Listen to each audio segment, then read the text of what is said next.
pagi, perkenalkan nama saya Ninda Paulina Brutarigan.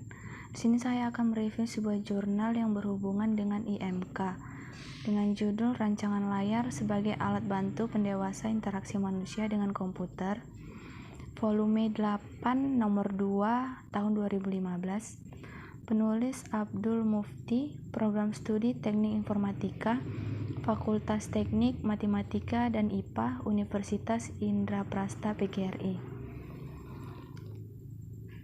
Bisa kita lihat dari pendahuluan, perkembangan teknologi informasi semakin pesat dan menyebar ke seluruh dunia, termasuk Indonesia. Bahkan sampai ke pelosok atau daerah.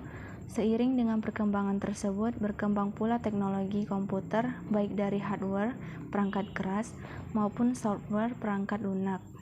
Perkembangan teknologi komputer diikuti dengan pengembangan interface antarmuka oleh para praktisi atau pengembang, baik perangkat keras maupun lunak.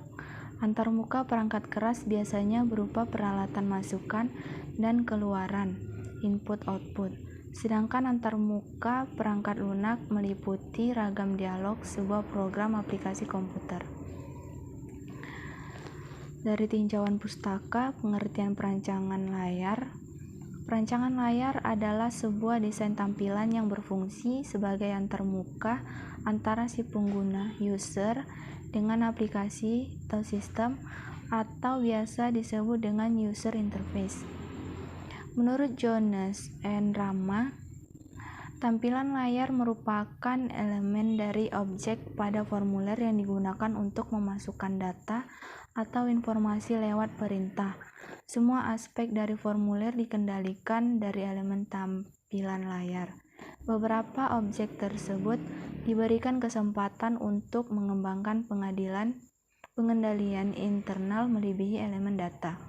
Dari definisi di atas dapat disimpulkan bahwa rancangan layar adalah langkah-langkah atau urutan dalam membuat tampilan sebelum digunakan dalam sebuah sistem aplikasi dengan tujuan perkiraan yang baik agar tampilan dapat digunakan oleh pengguna.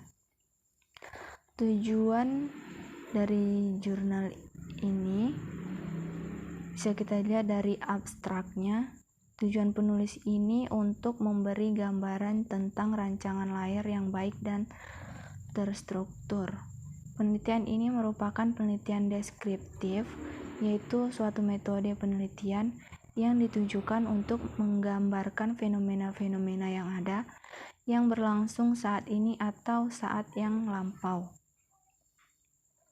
Dari metode penelitian deskriptif, bisa kita lihat tadi dari abstraknya sudah dijelaskan, bisa mendeskripsikan suatu keadaan saja, tetapi bisa juga mendeskripsikan keadaan dalam tahapan-tahapan perkembangannya.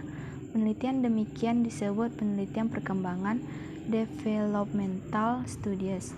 Dalam penelitian perkembangan ini, ada yang bersifat longitudinal atau sepanjang waktu, dan ada yang bersifat cross-sectional atau dalam potongan waktu. Metode pengumpulan data dalam penulisan ini yaitu studi pustaka dan studi lapangan atau observasi. Sedangkan untuk langkah-langkah sebagai berikut. Yang pertama, mengamati langsung perilaku programmer atau analis dalam membuat program aplikasi komputer. Yang kedua, mengidentifikasi fenomena yang ada.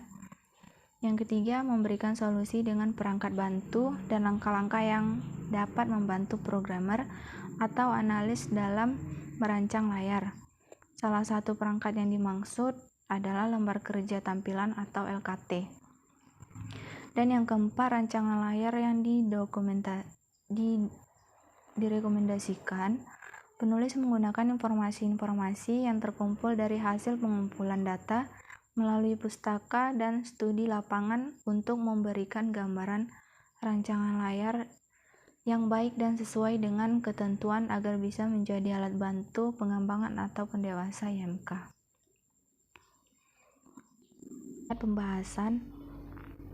Dari pembahasannya, sebelum merancang layar, seorang perancang harus mempelajari faktor-faktor yang menentukan keberhasilan rancangan layarnya.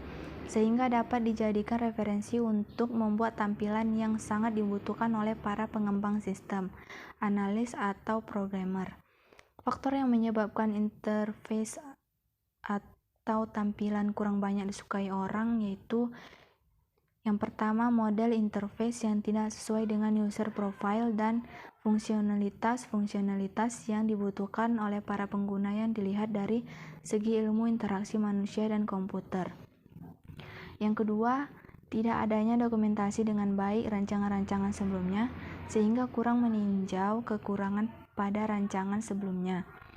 Yang ketiga, kurangnya perhatian perancang terhadap keinginan pengguna dan kurang pendekatan kepada pengguna pada saat merancang layar atau tampilan. Yang keempat, rancangan tidak mengikuti selera pengguna umum dan kurang fleksibel.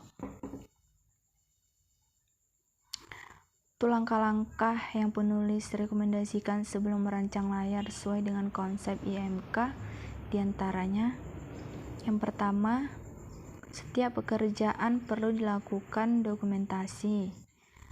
Kedua, pendekatan terhadap pengguna. Ketiga, mempelajari perbedaan konsep dan keinginan dari masing-masing pengguna.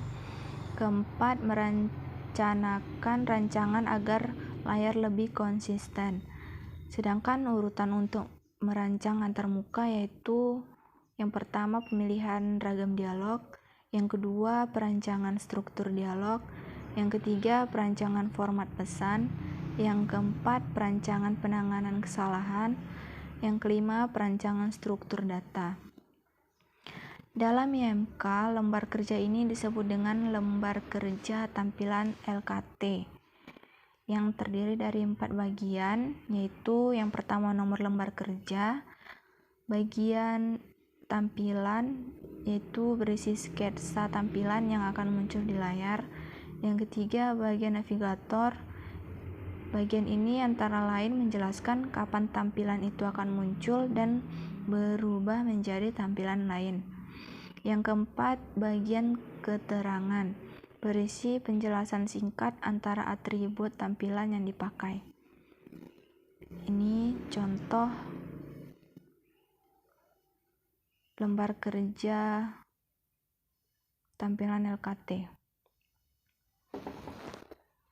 Baiklah, kesimpulan dari jurnal ini. Yang pertama, rancangan antarmuka yang direkomendasikan ini sebagian bisa memenuhi kebutuhan pengguna. Yang kedua, rancangan antarmuka dapat berhasil bila pengembangan selanjutnya memungkinkan adanya accessibility, identity, navigation, dan content. 3. Rancangan layar yang baik adalah rancangan yang sesuai dengan kebutuhan pengguna dan dapat dijadikan referensi ke depan untuk dijadikan sebagai alat bantu pengembangan atau pendewasa IMK.